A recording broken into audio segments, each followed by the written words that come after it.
Entre Binic et Étable-sur-Mer, sur la frange littorale des Prés Calans, le projet La Côte des Rhodes propose des solutions aux nombreux enjeux de ce milieu.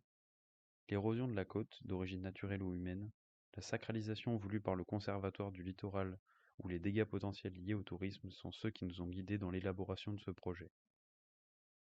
Il se divise en 4 fragments qui prennent place sur le terrain du Conservatoire du littoral, les pointes de la Rognouse et du Trouctet, ainsi que l'ancienne école de voile.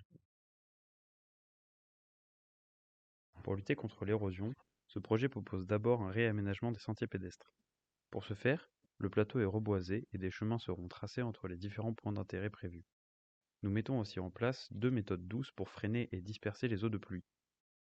Le fait de replanter massivement permet de consolider les couches du sol. En modifiant les sentiers, nous modifions aussi l'accès et le rapport à la mer. Ce projet d'observatoire propose 4 vues dans un but de sensibilisation et d'émerveillement. Theia représente bien notre souhait d'accompagner l'évolution du littoral sans le sanctuariser. Ce projet vise à réhabiliter l'ancienne école de voile abandonnée dans les années 2000.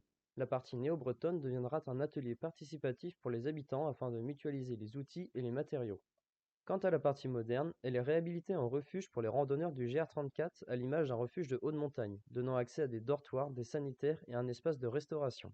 Au même moment que l'école de voile a été abandonnée, la cale qui servait à ranger les bateaux sur la pointe du Trouctet l'a été également. Un chantier naval associatif prendra place sur cette cale en l'utilisant comme fondation. Nous créons une architecture organique afin d'abriter ce chantier. L'usage de cette structure a pour but d'évoluer avec la montée des eaux dans le temps. Un projet de land art accompagne cette idée avec la création d'un récif artificiel plongeant dans la baie de Saint-Brieuc.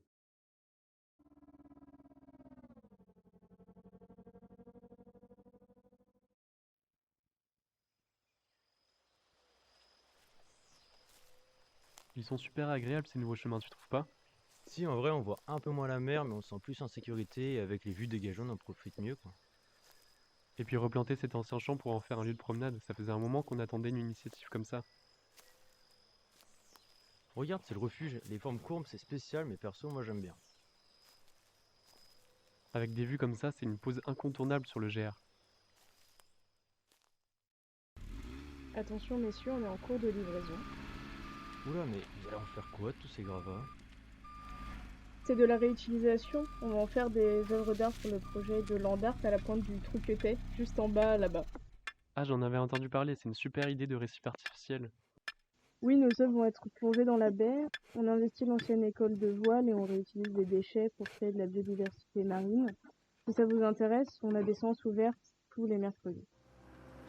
Bon bah alors le chantier avance bien, la cale a fini d'être consolidée, le local est terminé, bah maintenant on peut passer aux courses. Oui, on reçoit les premières poules dans 3 heures, à marée haute. On n'avait jamais travaillé sur des ouvrages de ce type auparavant. Oui, et ici le béton a tout son intérêt, vu que les poutres ont pu être préfabriquées en atelier afin de former ces courbes plutôt sympas. La partie immergée servira de support en fait à la biodiversité marine sans mettre en péril la structure. Donc voilà, globalement on espère que ça va tenir longtemps. Ok les gars, demain matin, à marée haute, on va recevoir un voilier de 10 mètres. Il faut qu'on mette en place les panneaux de polycarbonate sur toute la façade est de la structure pour le garder à l'abri. Eh chef, vous avez vu pour la tempête? Oui, j'ai vu. Donc la tempête va frapper dans 5 jours. Donc on fait la réception du bateau et après ça, il faudra préparer le chantier pour limiter les risques. On fera attention à bien fermer les passerelles, attacher les bateaux, ranger tout le matériel et verrouiller le local. Ah ouais, les dégâts sont catastrophiques. Heureusement, le chantier naval n'a pas subi de dégâts, mais les falaises semblent vraiment fragilisées. Faudra faire une nouvelle étude de terrain pour être sûr que le festival puisse bien avoir lieu.